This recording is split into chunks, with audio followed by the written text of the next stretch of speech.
मित्रों नमस्कार। दिनांक 10 जनवरी 2024 को माननीय इलाहाबाद हाईकोर्ट ने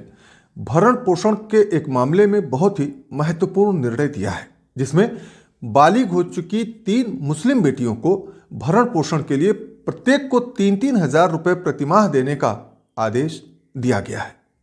दरअसल इस निर्णय का महत्व इसलिए भी बहुत अधिक है क्योंकि मुस्लिम समुदाय की अविवाहित बालिग बेटियों के भरण पोषण के लिए कोई स्पष्ट कानून नहीं है और सीआरपीसी की धारा 125 में किसी भी धर्म या समुदाय के बालिग बच्चों को भरण पोषण नहीं मिलता है। यदि किसी नाबालिग बच्चे को, वो लड़की हो या लड़का, पहले से धारा 125 में कोई भरण पोषण मिल रहा है तो उस बच्चे के बालिग होते ही वो भरण पोषण मिलना बंद हो जाता है। हिंदू समुदाय की अविवाहित बालिग बेटियों के भरण पोषण के लिए तो हिंदू दत्तक ग्रहण एवं भरण पोषण अधिनियम के तहत प्रावधान दिए गए हैं, परंतु मुस्लिम समुदाय की बालिग अविवाहित बेटी के लिए कोई स्पष्ट प्रावधान नहीं है। और एक प्रावधान है जिसके बारे में मैंने एक वीडियो में जानकारी भी दी है। उस वीडियो का लिंक आप नीचे डिस्क्रिप्शन में देख सकते हैं, लेकिन उसमें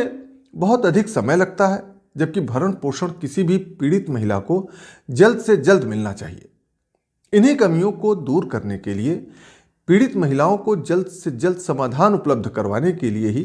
घरेलू हिंसा से महिलाओं का संरक्षण कानून बनाया गया है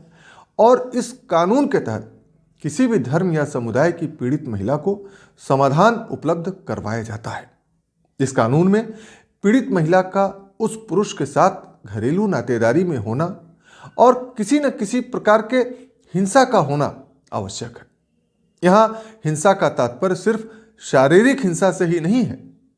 कि उसमें कोई मारपीट हुई हो या इस तरीके का कोई घटना हुई हो, बल्कि इसमें आर्थिक हिंसा भी आता है। किसी ऐसी महिला को जो घरेलू नातेदारी में कभी रही हो और उसे भरण पोषण की आवश्यकता हो, तो वो पीड़ित महिला उस पुरुष की, चाहे पत्नी हो, चाहे पुत्री हो, चाहे बहन हो, चाहे उसके साथ लिव इन में रह रही कोई अविवाहित महिला हो, वो उस पुरुष से भरण पोषण और अन्य अधिकार भी घरेलू हिंसा कानून के तहत ले सकती है। माननीय इलाहाबाद उच्च न्यायालय के समक्ष संविधान के अनुच्छेद 227 के तहत दाखिल इस मामले में तथ्य ये था कि उत्तर प्रदेश के देवरिया जिले की 3 अविवाहित बालिग बेटियों के मामा ने उनके भरण पोषण के लिए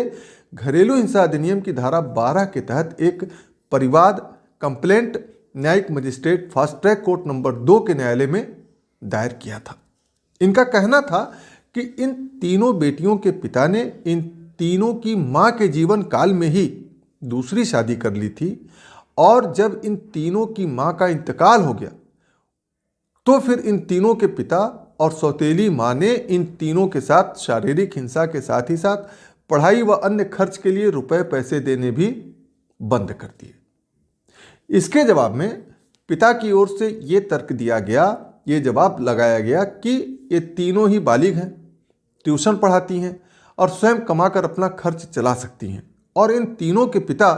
वृद्ध, कमजोर और बेरोजगार हैं, इनके आय का कोई जरिया नहीं है और ये इन तीनों ही बेटियों की देखभाल कर रहे हैं और इनकी मां की मौत के बाद ये तीनों ही बेटियां इनके साथ ही रह रही हैं, इसलिए इन तीनों बालिग बेटियों का भरण पोषण ये नहीं दे सकते हैं। इन सभी तर्कों में प्रमुख रूप से पिता का यह कहना था कि जब ये तीनों ही बालिग हो चुकी हैं तो इन्हें अपने पिता से भरण पोषण पाने का कोई कानूनी अधिकार नहीं है। परंतु माननीय इलाहाबाद हाईकोर्ट ने अपना विस्तृत निर्णय देते हुए पिता के तर्कों को अस्वीकार कर दिया और इन तीनों ही बेटियों को अलग अलग प्रत्येक माह 3-3 हजार रुपए देने के आदेश को सही ठहराया। मित्रों, इस रूलिंग का टाइटल है नईमुल्लाह शेख और अन्य बनाम उत्तर प्रदेश राज्य और अन्य। इस केस का विवरण आप स्क्रीन पर देख रहे हैं और डिस्क्रिप्शन में भी देख सकते हैं। तो इस प्रकार अब मुस्लिम समुदाय की अविवाहित बालिग बेटियों के भरण पोषण के लिए अपने पिता या अपने किसी भी पुरुष नातेदार से कानूनी अधिकार प्राप्त करने के लिए इस रूलिंग की सहायता ली जा सकती है। मित्रों, मेरे इस चैनल पर होती हैं कानून की बातें, इसलिए मेरे इस YouTube चैनल को आज ही आप सब्सक्राइब कर लें और यदि आप इस वीडियो को Facebook या किसी अन्य वीडियो ऐप पर देख रहे हैं तो फॉलो करना ना भूलें। धन्यवाद।